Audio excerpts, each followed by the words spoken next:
देखो, polarization by reflection and refraction, ठीक है। तो जो रिफ्लेक्टेड और रिफ्रैक्शन के बाद भी लाइट क्या होती है बेटा, पोलराइज हो जाती है, ऐसा देखा गया एक्सपेरिमेंट में, ठीक है ना। क्योंकि अब लाइट पोलराइज है या नहीं पहचानने का मैंने आपको तरीका बता दिया। उसके रास्ते में पोलराइड घुमाओ तो फिर देखो उसको, ठीक है ना। अगर उसकी इंटेंसिटी कम ज्यादा हो रही है तो डेफिनेटली वो लाइट क्या है, पोलराइज लाइट। तो light with electric field along the z direction is more strongly reflected. अब क्यों है इसका रीजन नहीं है तो याद भी नहीं करना, नहीं है तो बहुत अच्छी बात है, ठीक है। ये जो लाइट रिफ्लेक्ट होके जा रही है, इस प्लेन के परपेंडिकुलर वाले कंपोनेंट देखो मैंने और डार्क कर दिए, और ये वाले जो इस प्लेन के कंपोनेंट थे, ठीक है ना, ये डॉटेज इस स्क्रीन के प्लेन के परपेंडिकुलर डायरेक्शन में फील्ड को रिप्रेजेंट कर रहे हैं, ठीक है। और ये जो कंपोनेंट है इस स्क्रीन के प्लेन में इलेक्ट्रिक फील्ड को रिप्रेजेंट कर, ठीक है। तो ये जो डॉटेड वाली डायरेक्शन है, ये यहाँ पर डोमिनेट, यहाँ पर थोड़ा और डार्क कर देंगे, ये वाले कंपोनेंट छोटे हो गए, और जो रिफ्रैक्टेड लाइट है उसमें ये डॉट थोड़े लाइट हो गए, ठीक है ना। और ये जो कंपोनेंट थे इनको थोड़ा बड़ा करके दिखा, ठीक है। तो ये होता है कि रिफ्लेक्टेड लाइट में पोलराइजेशन किसके अलोंग होता है, इस स्क्रीन के प्लेन के परपेंडिकुलर डायरेक्शन में लाइट पोलराइज होती है। और जो रिफ्रैक्टेड लाइट होती है that is polarized in the direction या in the plane of the diagram, या प्लेन ऑफ जो भी आप कहते हैं कि वो angle of incidence ray, normal और रिफ्रैक्टेड सब एक ही प्लेन में होते हैं, तो उसी प्लेन में पोलराइजेशन होता है रिफ्रैक्टेड लाइट, ठीक है। तो light with electric field along the z direction is more strongly reflected as compare to that in the xy plane. Reflected light has a larger component of E vector in the xy plane as shown in the figure, reduced size of the solid dots, ठीक है।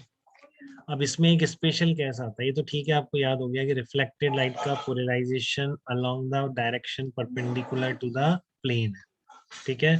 और refraction, reflected light का polarization उसी plane में।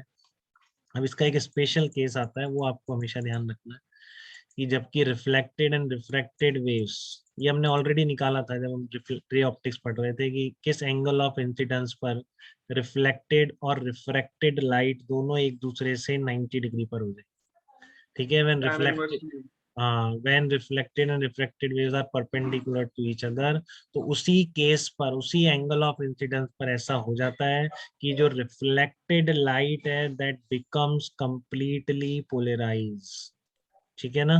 कि reflected light का complete polarisation एक particular angle पर होता है, उस एंगल को हम वेवस्टर्स एंगल कहते हैं, ठीक है, या फिर पोलराइजिंग एंगल कहते हैं।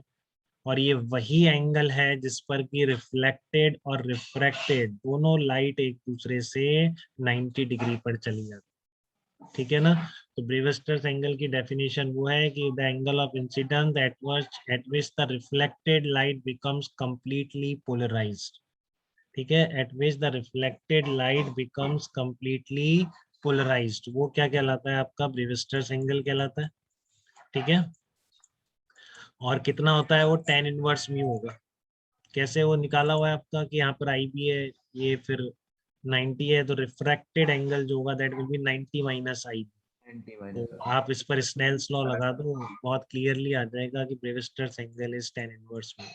The angle of incident on the interface at which the reflected light is completely polarized is called Brewster's angle, ठीक है। तो ये कौन सा क्वेश्चन है, ये ब्रेविस्टर्स एंगल का सबसे लेटेस्ट प्रॉब्लम होगा जो अभी आया, 24 फेब को आया मेन में 2021। क्या है कि unpolarized beam of light is incident on a polarizer of polarization experiment and the intensity of the light beam emerging from the analyzer is measured as 100 lumens। तो अपन को कुछ नहीं पता बेटा, ये लाइट इंटेंसिटी जो यूनिट है ना, ये बिल्कुल कोर्स में नहीं, लेकिन कोई बात नहीं, इस बार आउट ऑफ कोर्स नहीं दिया उसने। Now if the analyzer is rotated around the horizontal axis direction of light by 30 degree in the clockwise, तो एक तो एनालाइजर है, ये आप केमिस्ट्री में कुछ इस तरह से पढ़ते हैं, ठीक है ना। अनपोलराइज लाइट थी, पोलराइजर पर गिरी, and then intensity of light beam तो पोलराइज हो गई, मतलब अब इस पोलराइजर को दूसरे एनालाइजर, ये एनालाइजर भी पोलराइड ही होता है, ठीक है ना।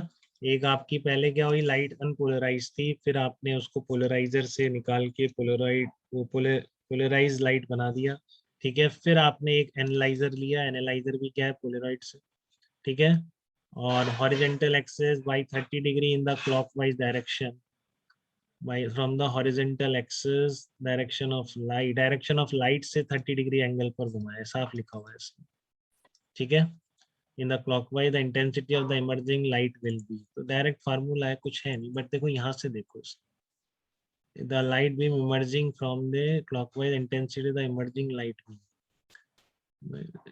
बाहर निकलने वाली 100 ल्यूमिन्स है, ये और 100, 60 ले लेंगे ना, हाँ तो आपका आधी कर दोगे, assuming that initially transmission और axis polarizer parallel, 30। ठीक है। तो now if the polar analyzer है रोटेटेड बाय एंगल थीटा, तो कितना हो जाएगा, I naught by cos square theta, ठीक है ना। पहले पोलराइजर के बाद क्या हो गई थी, आधी हो गई, ठीक है, तो कितना आ जाएगा 100 इंटू, तो आपको ये आधी वादी करने की जरूरत है नहीं, बेकार कर दिया। Intensity of light beam emerging from the analyzer is measured. Now if the analyzer is rotated around, तो ये I नॉट है, मतलब ओरिजिनल इंटेंसिटी इसकी I नॉट है, ठीक है। अब घुमाओगे तो कितनी हो जाएगी, I not cos square theta, खत्म, ये कोई जरूरत नहीं है I0/2 करने की, समझ रहे हो। ये कह रहा है कि पहले अनपोलराइज लाइट थी, ठीक है, उसके बारे में कुछ बताया नहीं इसने, जो भी थी अनपोलराइज लाइट थी एक पहले, ठीक है, फिर वो पोलराइड से निकली, ठीक है। तो यहाँ पर इंटेंसिटी इतनी है, जब इसकी एक्सेस बिल्कुल ये थी तो यहाँ पर आई नॉट आ रही थी, मतलब यहाँ पर कितनी आई नॉट, ठीक है ना। ये कह रहा है कि एनालाइजर के जब इसको सामने रखा तो आपकी इंटेंसिटी इधर कितनी आ रही थी, आई नॉट आ रही थी, ठीक है, मतलब इसकी इंटेंसिटी आई नॉट, जब आपने इसकी एक्सेस टिल्ट कर दी तो कितनी होगी, तो पता है आपको, आई नॉट कॉस स्क्वायर 30, फालतू में घुमा रहा है, बहुत सिंपल क्वेश्चन, ठीक है। ये ये 30 गलत, डिग्री ऊपर नीचे बनेगा ऊपर बनेगा? अरे किधर भी बने, इसने उसकी एक्सेस से क्या रखा है, लिख तो रखा है डायरेक्शन ऑफ लाइट, हाँ हाँ, तो 30, 30 ले लें। तो आई नॉट कॉस स्क्वायर 30 हो जाए, तो बस सीधा है, ये बेकार है, ऐसा कुछ नहीं करना है आपको, सीधा ही दिख रहा है एकदम, जैसा करोगे करते जाओ आंसर आ जाए, ठीक है। ये लेटेस्ट प्रॉब्लम था, पोलराइजेशन पर आते रहते हैं, तो आपके पास भी आएंगे, ठीक है, गलत नहीं करना है बिल्कुल।